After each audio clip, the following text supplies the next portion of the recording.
Welcome to A Mind for Life. We are here today with the Cosmology of Being. Now, what we're going to be doing is we're going to take a branch off into outer forces, okay? Outer forces. This is something I talked about way in the beginning of the cosmology, and now we're going to pick this up. Now, before I get into that, let me just say a couple things like I always say. A Mind for Life is a channel of growth and personal transformation, all right? It's a channel where, and it's a vision, where you have to put the work in. We're offering philosophical, spiritual technology so that you can live your truth. Okay, so that's what we're about here on the Mind for Life channel. Now, I'm going to start, this is going to be a preface video. This will be a little different than what I've usually done.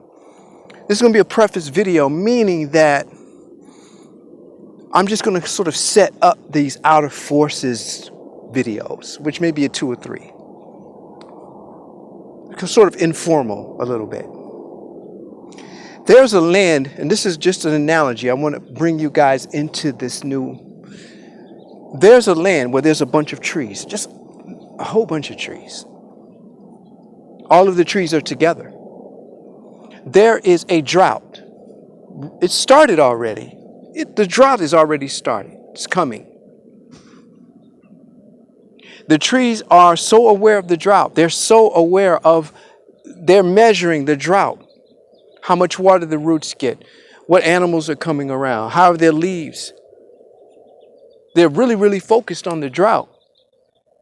However, there's one tree, just one tree. Out of all these trees, one tree that is planted by the water. Many of the trees are planted by the water, by the way. But there's this one tree that's planted by the water. And its leaves are turned and focused towards the sun, meaning that it's focused on the sun. Its leaves are focused on the sun, as it should be. We know that leaves grow towards the sunlight. Its roots are planted by the water. It's not so aware of the drought. This is a mystery, okay? It's a mystery to all of these trees who are becoming more and more fearful of this drought. They're freaking out. The leaves are not green anymore. They're in what you call fear. They're in fear. They're not bearing fruit. However, there's this one tree that's focused on the sun, whose leaves are green, whose fruit is rich, who's bearing beautiful fruit. How is this possible when all of these trees are freaking out? Can't you see? Can't you see? You're supposed to, we're going through a drought. What's wrong? They're consumed by fear. However, this one tree has chosen love. That's what this means.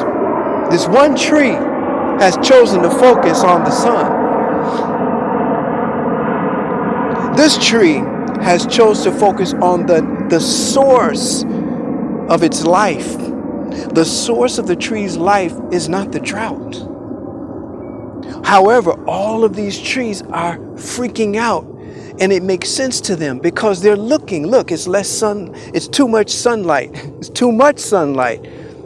Look, animals aren't coming around. Look, my root is touching your root and there's only one drop of water. Oh my God. So they're freaking out. And it makes sense to them because they're in the drought. However, there's this one tree that is focused on the sun, that doesn't even see the drought. So it knows that something's happening. Yeah, there's a drought. I heard about it. But its focus, its awareness is not on the drought and the circumstances that have been created around that. Its awareness is focused on its source, the sun, H2O. Now, what is this all about?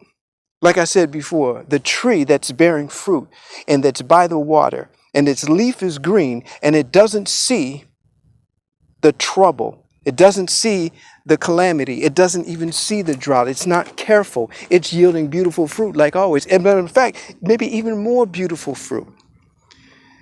The point is that tree has chosen love where the other trees have chosen fear.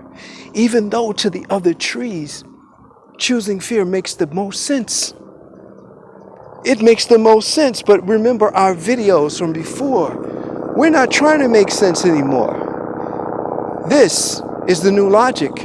This is the neo-logic. Now, let's get into the preface. And by the way, that's from the Holy Bible. Jeremiah, the book of Jeremiah, chapter 17, verse 5 through 8. Go read that. We're in a time now where we have a choice. If you're watching this video, you're being presented with a choice. And this is not some weird stuff here. There's a choice between love and fear right now. That's the sentence that will sum up everything I'm going to just say quickly. There's a portal. Now, a portal is a doorway. Picture this doorway as if it was one of those old-time doorways, a big boulder in front of a opening, or a big circular concrete disc that you move back, and it kind of is like an ellipse kind of thing, and you can see the opening. Picture the portal up. This portal is open for everyone right now. This is what's going on. Let me show you what's happening. There is a portal that's open now for everyone on planet Earth to come through into a higher self, into a destiny that's good. This portal, the graciousness of the Most High and the Most High's universe, has given everyone a door opener right now. Everybody has a door opening right now. This is amazing. Now, we've always had portals open. You think back to any field, any discipline, music, there was a portal open and a Beethoven came through, or James Brown came through the portal. There was a portal open in science and we got a Tesla that came through. Or we got an Ernest Everett Just, the biology of the cell. He came through.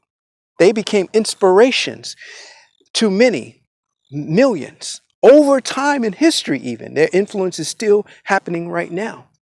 Now, no one is better than anyone else. It's about choice, okay?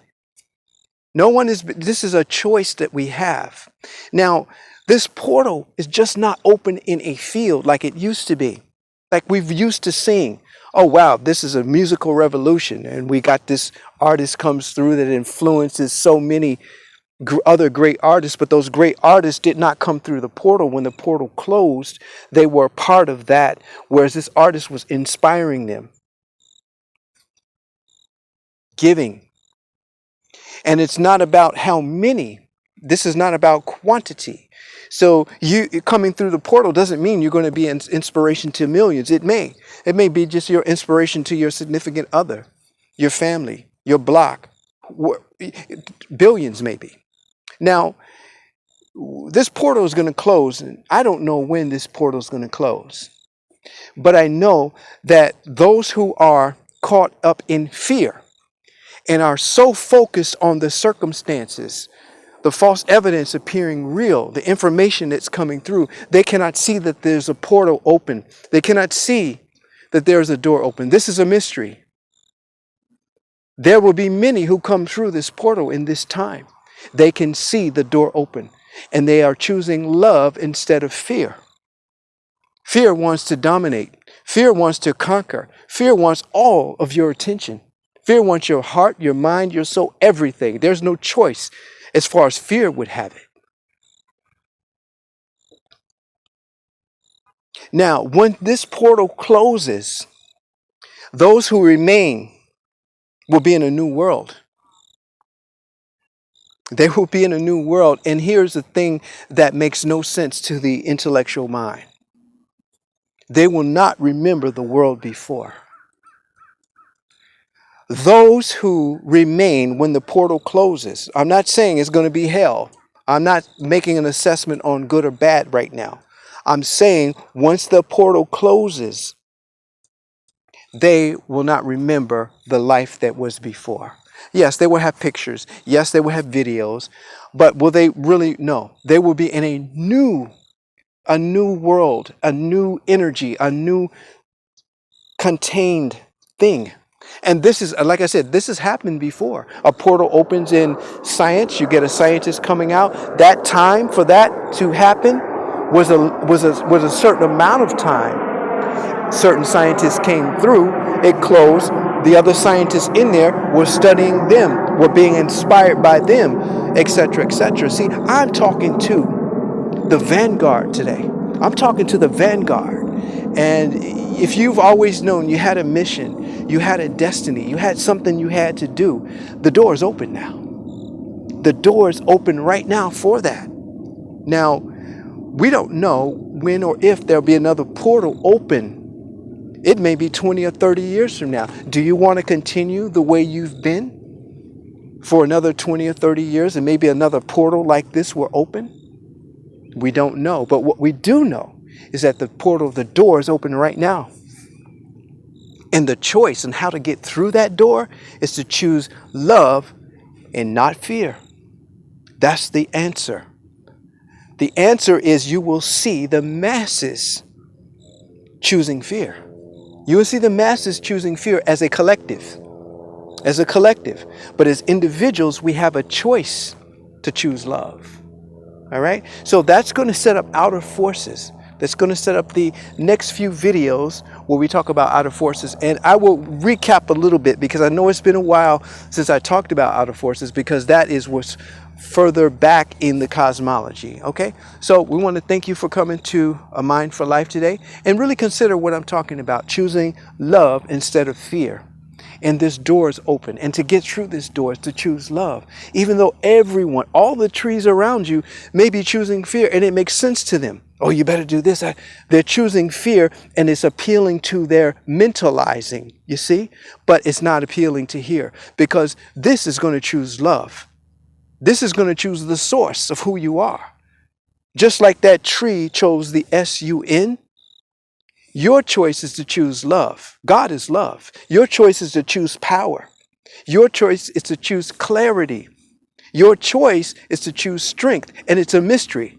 But here it is. It's only a mystery to those trees that are caught up in fear. They can't understand. It doesn't make sense. And when they should see you later, after this portal closes, you will be an inspiration to them, and they won't remember how this happened. Wow. So I want to thank you for coming to A Mind for Life, and stay tuned for the next videos, okay?